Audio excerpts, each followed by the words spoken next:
Three critical things are happening underneath your grass right now. And if you don't deal with them before the heat wave hits in the next 21 days, your lawn is cooked by midsummer. Your grass is about to enter what scientists call heat dormancy, and without the right prep, it'll go from green to brown in less than a week. Then there's the soil compaction that's choking your roots, and a watering mistake that 90% of homeowners are making right now that actually speeds up lawn death. But don't worry, my name's Lenny, and I'm going to show you exactly how to handle all three before that window closes. Most people find out about this too late. The grass starts browning in patches around the edges first, usually mid-July. Then it spreads inward like a slow fire. By the first week of August, you've got entire sections that crunch when you walk on them. And by Labor Day, you're looking at a lawn that looks like it belongs in a desert, not a suburb. At that point, the overseed you panic bought at Lowe's isn't going to save you. Neither is dumping water on it twice a day. Your lawn won't be dying because summer is hot. It'll be dying because of what you didn't do in the 21 days before the heat arrived. But you've still got time, and the solution is cheaper than you think. 3 steps, 1 weekend, and not one of them involves a yellow bag from the big box store. Stick around. I'm going to show you exactly what to do, what to buy, and how to bulletproof your lawn before the temperature spikes. All right, the clock's already ticking.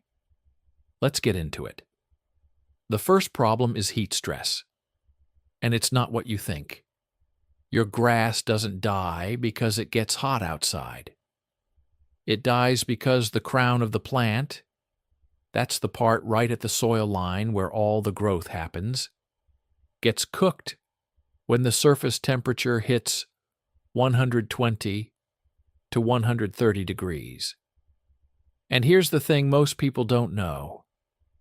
Air temperature and surface temperature are not the same. It can be 85 degrees outside, but if your lawn is mowed at 2 inches, that soil surface is hitting 110, 115, sometimes 120 degrees in direct sun. At that temperature, the crown goes dormant to protect itself. It stops growing. It stops taking up water. And if it stays that hot for more than a few days in a row, the crown doesn't wake back up. The grass dies from the inside out. You'll see it start as yellow patches, then tan, then brown, then dirt. Scott's doesn't sell a product for this, and that should tell you something right there. Because the fix for heat stress isn't something you buy in a bag. It's something you do with the mower you already own. Raise your mowing height to 3.5 to 4 inches before the heat hits. That's it. Taller grass shades the soil. Shaded soil stays 15 to 20 degrees cooler than bare soil. Cooler soil protects the crown.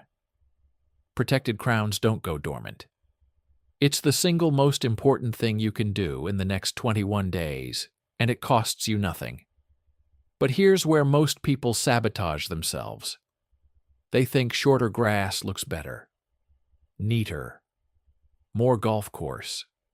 So they keep the deck at 2 inches all summer long because that's what the neighbor does, and the neighbor's lawn always looks good in May. But by August, that same neighbor is out there with a hose every night trying to resurrect a lawn that's already dead.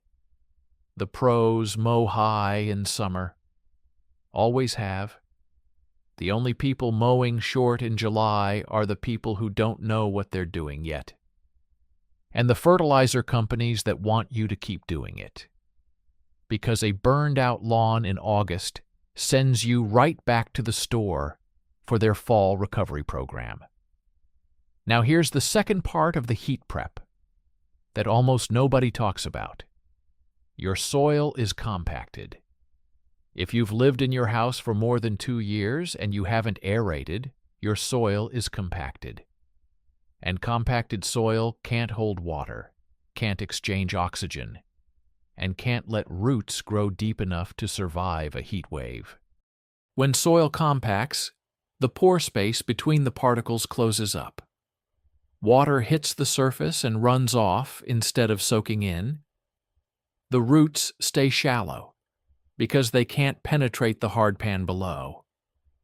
And shallow roots mean the grass has no access to moisture when the surface dries out, which it will, every single summer.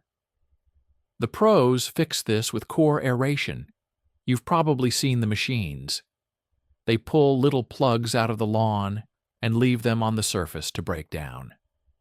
Opens up the soil, lets air and water back in, and gives the roots room to grow deeper before the heat arrives. You can rent a core aerator at Home Depot for about $80 for 4 hours. Or you can hire it out for $100 to $150 depending on your market. Most people skip this step because they don't see the problem. The soil looks fine, the grass is green, but underground, the root system is sitting in a 2-inch deep pancake of compacted clay, and the first week of 90-degree heat is going to expose it. Scott's has never sold an aerator. They sell you a product called Turf Builder Lawn Soil. Comes in a bag. Costs $12. Covers maybe 100 square feet. For a 5,000 square foot lawn, you'd need 50 bags. That's $600 to top dress your lawn with bagged soil that doesn't fix the compaction problem underneath. The aerator costs $80 to rent, fixes the whole lawn in 2 hours, and actually solves the problem. This is the pattern. The real fix is something Scott's can't sell you. So they sell you something that looks like it might work, but doesn't. And when it doesn't work, they've got another bag waiting for you in September. The pros aerate in late spring or early fall. If you're inside that 21-day window right now, this is the time. Get it done before the soil gets rock hard and before the grass goes dormant. Once you aerate, the soil can actually take in the water you're about to give it. Which brings me to the third problem, and this one's killing more lawns than the first two combined. You're watering wrong, not a little wrong, completely backwards wrong. And the worst part is, you're doing exactly what every lawn care blog and every YouTube video and every bag of Scott's fertilizer has been telling you to do for the last 30 years. You're watering every day, or every other day, for 10, 15, maybe 20 minutes per zone. And that method is precisely why your lawn dies every August. Here's what's actually happening. When you water for 15 minutes, the water barely penetrates the soil, maybe an inch, inch and a half deep.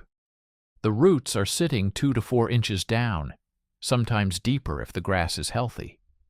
So the water never reaches the roots. It just wets the surface. The surface dries out by noon. The grass gets stressed. So you water again the next day. Same thing. 15 minutes, surface wet, roots dry, repeat. You've trained your lawn to expect surface water every single day. So the roots never grow deeper, they stay shallow. Right in that top 2 inches where the water shows up. And when you go on vacation for a week, or you forget to run the system, or the heat wave hits and the surface dries out faster than you can replace it, the whole lawn crashes in 72 hours. The pros water deep and infrequent, 1 or 2 heavy soaks per week, enough to get 4 to 6 inches of penetration down into the root zone. Then they let the soil dry out between watering. That drying period forces the roots to grow deeper, chasing moisture downward. Deep roots survive heat.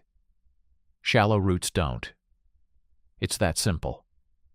And here's the kicker. Deep watering uses less total water than daily shallow watering, because you're not losing half of it to evaporation off the surface every afternoon. The rule is 1 to 1.5 inches of water per week, delivered in 1 or 2 deep soaks, early in the morning between 4 and 7 a.m. At that hour, the air is cool, the wind is low, and the water actually soaks in instead of evaporating. And the grass has time to dry before nightfall, which prevents fungus. Scott's sells a product called Turf Builder with WaterSmart. It's supposed to help your lawn use water more efficiently. Flip the bag over. It's just fertilizer with a small amount of a soil wetting agent mixed in. The same stuff I'm about to tell you how to make yourself for about $3. The WaterSmart claim is marketing. The chemical doing the work is called a surfactant, and it's been used by professional grounds crews since the 1970s.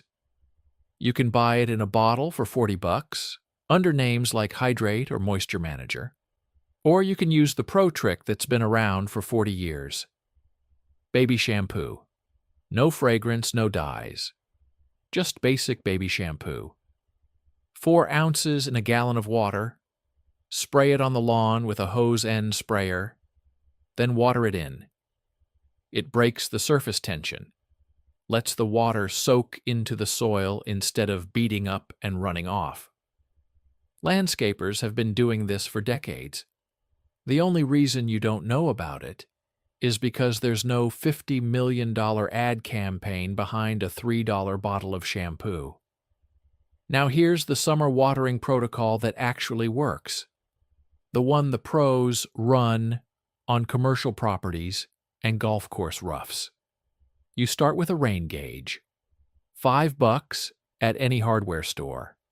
Stick it in the ground somewhere away from the house and the sprinkler spray. Check it every Monday. If you got an inch of rain that week, you don't water.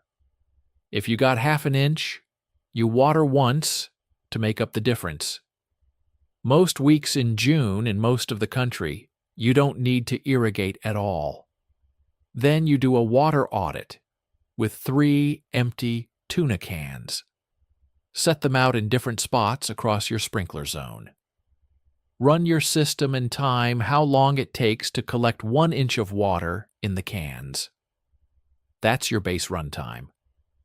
From that point on, you know exactly how long to run the system to deliver the 1 inch you need. No guessing, no overwatering, no underwatering, just measured delivery. The pros measure everything. The homeowners guess. That's the difference. All right, now here's what most people are doing wrong right now that's about to torch their lawn in 3 weeks. And it's the one thing Scott's has spent 50 years conditioning you to believe is helping. You're fertilizing in summer. Step 3. Summer Guard. The big red and yellow bag with the sun on it. $30 at Home Depot. Flip it over. 28-0-10. That first number is nitrogen. Nitrogen pushes top growth. Green up. Thick blades. It works great in May when the grass is actively growing and the soil is cool and moist. In July, when the soil temperature is 75 degrees and climbing, and the grass is trying to go dormant to survive the heat, nitrogen is lighter fluid. It forces the plant to keep growing when it's trying to shut down. The grass burns energy it doesn't have. The roots get weaker. The crown gets stressed.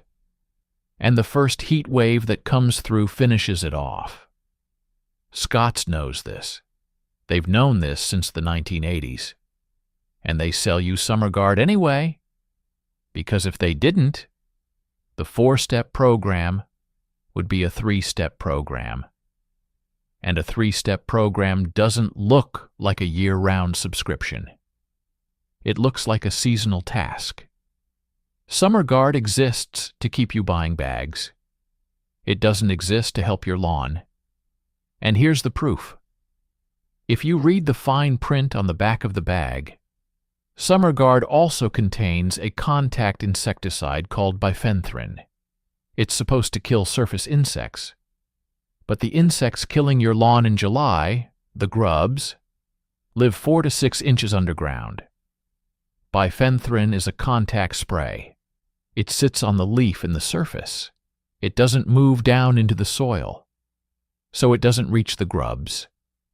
Summer Guard doesn't prevent grubs. It doesn't feed the lawn in a way that helps it survive heat. What it does do is generate $120 million a year in revenue for Scots.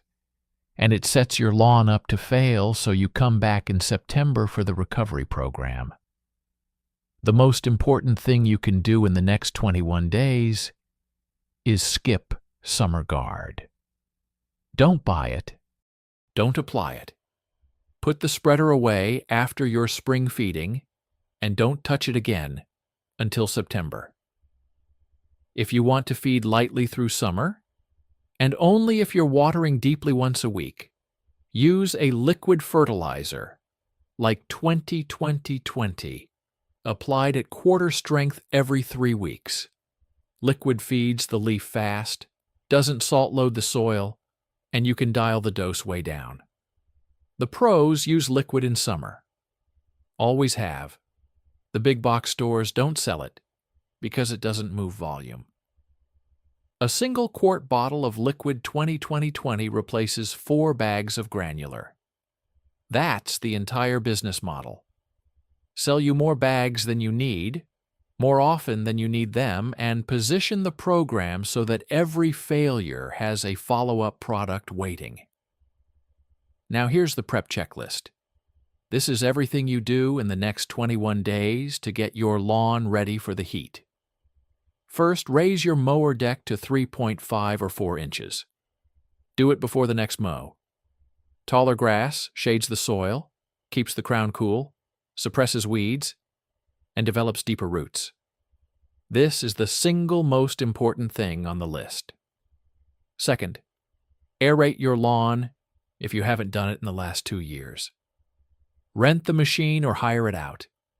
Get it done before the soil hardens and before the grass goes dormant. Aeration opens up the soil so water and roots can get deep. Third, reset your irrigation. 1 deep soak per week, early morning, 1 to 1.5 inches total including rainfall. Use a rain gauge and tuna cans to measure. Stop guessing. Fourth, apply baby shampoo as a surfactant if your soil is hydrophobic. 4 ounces per gallon of water, spray it on, water it in. Helps the water actually penetrate instead of running off. Fifth, skip Summer Guard. Do not fertilize with granular nitrogen in summer. If you want to feed, use liquid, 20-20-20 at quarter strength, and only if you're watering properly. And sixth, sharpen your mower blade. A dull blade tears the grass instead of cutting it. Torn tips turn brown, lose moisture faster, and invite disease. Sharp blade, clean cut, healthier plant.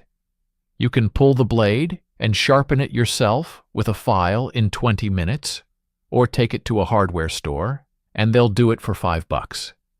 The pros sharpen every 8 to 10 hours of mowing. Most homeowners never sharpen at all. That's the checklist. 6 things. None of them cost more than $100 total, and every single one of them works better than anything Scott's sells in a bag. Now here's the thing. Almost nobody tells you about summer lawn care, and it's the part that changes the whole game once you understand it. Your lawn doesn't need you to do more in summer. It needs you to do less. Cool season grass? That's the stuff that grows in the northern 2/3 of the country. Fescue, bluegrass, rye. All of it slows down in summer. The plant goes into what's called summer dormancy when the heat stays above 85 for more than a few days in a row. That's not a disease. It's not a deficiency. It's not something you fix with a product. It's biology. The grass is protecting itself. Your job isn't to force it to stay green. Your job is to not kill it while it's trying to survive. Mow high so the crown stays cool. Water deep so the roots stay alive. Skip the nitrogen so the plant isn't forced to grow when it's trying to rest. And stay off of it as much as you can when it's dormant. Foot traffic on dormant grass crushes the crown, doesn't recover until fall. The pros know this.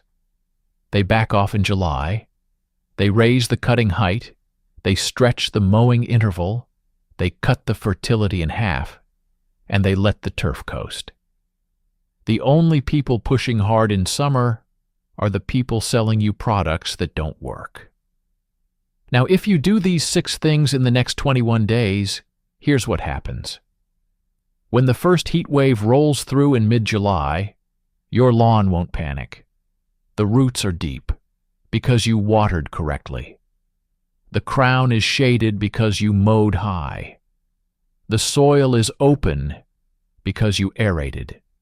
And the plant isn't burning energy on top growth because you didn't dump nitrogen on it. It'll slow down. It might dull out a little bit in color. That's normal. But it won't brown out. It won't crisp up. And it won't die.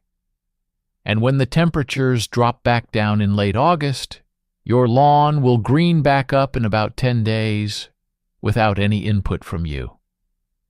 Because it never actually died. It just went dormant, like it was designed to. The neighbors who didn't prep, they'll be out there in September with bags of seed and starter fertilizer trying to fill in the dead spots. You'll be mowing. That's the difference. Preparation in June beats renovation in September every single time, and it costs about 1/10 as much. All right, here's what you do this weekend. 1 trip to the hardware store. 1 morning, grab a rain gauge, $5. Grab 3 empty tuna cans from your recycling. Grab a bottle of baby shampoo, unscented, from the grocery store, $3. Raise your mower deck to 3.5 inches before the next mow. If you haven't aerated in 2 years, rent the machine or call a local lawn company and book it this week. Reset your sprinkler timer to 1 deep soak per week, early morning. And cancel any plan you had to buy Summer Guard this year. The bag you don't buy matters more than everything else on this list. Remember to hit subscribe for more tips to get the lawn you deserve. I'll see you in the next one.